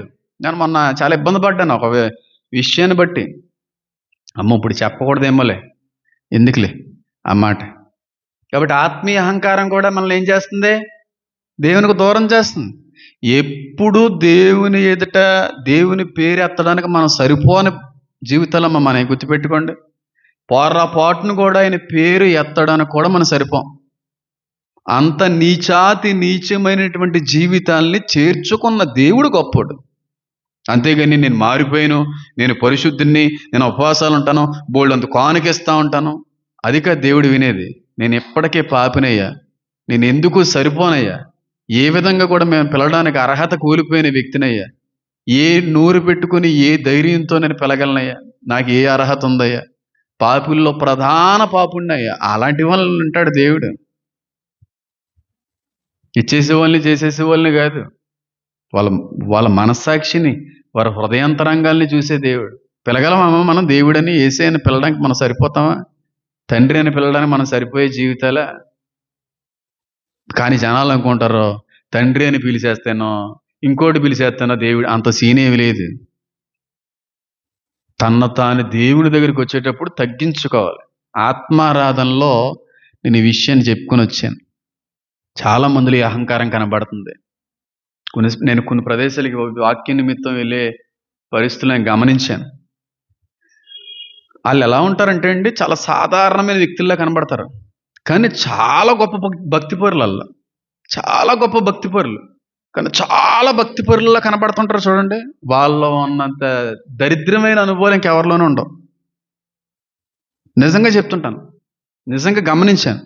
అసలు వీళ్ళు ఎంత భక్తి చేస్తారా అని అనిపిస్తుంది. అసలు కనబడాలి భక్తి పరులని, కానీ కొంతమంది మాత్రం భక్తి పరుల వలే కనబడతారు, కానీ భక్తి పరులు కాదు. వాళ్ళు భక్తి పరులు ఎలా అనిపిస్తుంటుందంటే, వాళ్ళు పాటలు పాడేస్తున్నారని, అక్కడికి వచ్చి బైబిల్ చదివేస్తున్నారని, భాషల్లో శుద్ధిచ్చేస్తున్నారని, చప్పట్లు కొడేస్తున్నారని, అరిసేస్తున్నారని భక్తి అనుకుంటాం. కానీ మూలంలో ఒక ఆవిడ ఏదో మాసిపోయిన చీర కట్టుకుని కళ్ళంటి నీళ్లు పెట్టుకుంటూ దీన స్థితిలోకి వెళ్ళిపోయి తల ఉంచుకుని ప్రార్థన చేస్తుంటా చూడండి. అలాంటి వాళ్ళ గురించి అడిగామనుకోండి, అయ్యి బాబు ఏం సాక్ష్యాలండి, నిన్న విన్నాను అలాంటి వ్యక్తుల దగ్గర. ఆత్మీయ అహంకారం ఏళ్ళనివ్వకండి. కొంతమంది సేవకుల్లో కూడా అలాంటి ఆత్మీయ అహంకారాలు వచ్చేసినాయి. ఎవ్వరు నాకంటే గొప్ప పాస్టర్ లేనే లేడు, నాకంటే మహాజ్ఞాని లేనే లేడు. నేను ఎప్పుడైనా ఏ పాస్టర్ గారైనా తక్కువ చేసి మాట్లాడడం ఏ ఇంటర్వ్యూలైనా చూసారా? వాళ్ళ గురించి తక్కువ చేసి మాట్లాడిన సందర్భాలు లోకంలో ఎన్నో. ఎప్పుడు గొప్పే మాట్లాడతాను, వాళ్ళు ఉన్న మంచే మాట్లాడతాను. అలా మంచి మాట్లాడినందుకు కూడా తిట్టుకొచ్చారు కొంతమంది నన్ను. నాకు అలా తిట్టలేను, నేను చేయలేను, మరి ఏం చెప్తాను దానికి? ఆత్మీయ అహంకారం ఎప్పుడు ఏళ్ళనవ్వకండి మీ జీవితాలు. మనకంత సీన్ లేదు. ఆయన కనికరిస్తే, ఆయన దయ చూపితే మనం ఏదో కృప పొందుకోవాలి తప్ప మన కృపకి అర్హులం కానే కాదు. అన్ని అహంకారాలు, కుల అహంకారం, ఆత్మీయ అహంకారం, మత అహంకారం, ప్రాంతీయ అహంకారం, ధన అహంకారం, అందం అనేటువంటి అహంకారం, ఈ అహంకారాలు ఎక్కువైపోతాయి. దీని గురించి ఇంకా ఎక్కువ మాట్లాడచ్చు, అయితే సమయం చాలా తక్కువ ఉంది కనుక నెక్స్ట్ ఎప్పుడన్నా దీని గురించి మాట్లాడడానికి ప్రయత్నం చేస్తాను. మొట్టమొదటి ఇంకో సూచనేమో, బెంకుములాడేవారు చేసిన దానికంటే ఎక్కువ చెప్పుకునేవాళ్ళు.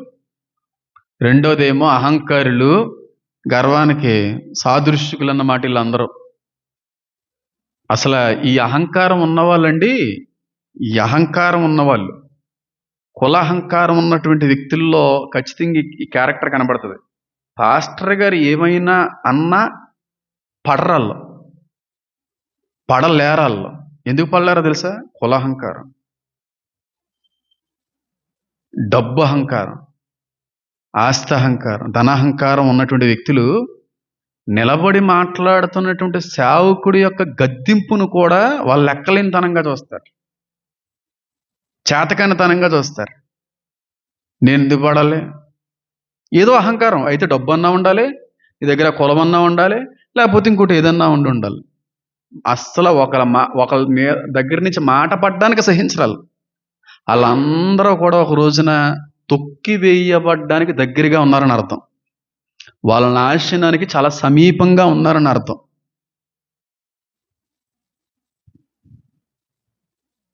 గద్దెంపుకు లోబడమన్నాడా? గద్దెంపుకు లోబడమన్నాడా? లోబడరు.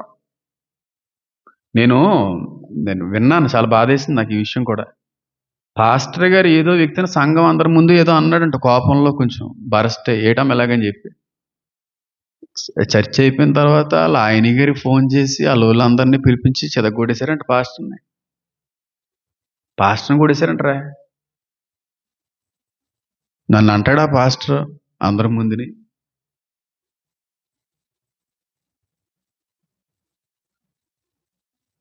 అహంకారం. ఏ అనుకుంటున్నారు? డబ్బు కాదు ఆవిడకు ఉన్నది వెనకాల, కొంచెం కులం గొప్పదంట.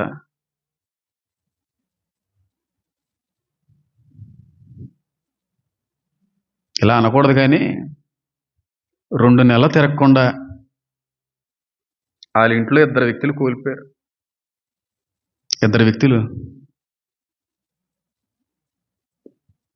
2 నెలలు తిరగకుండా.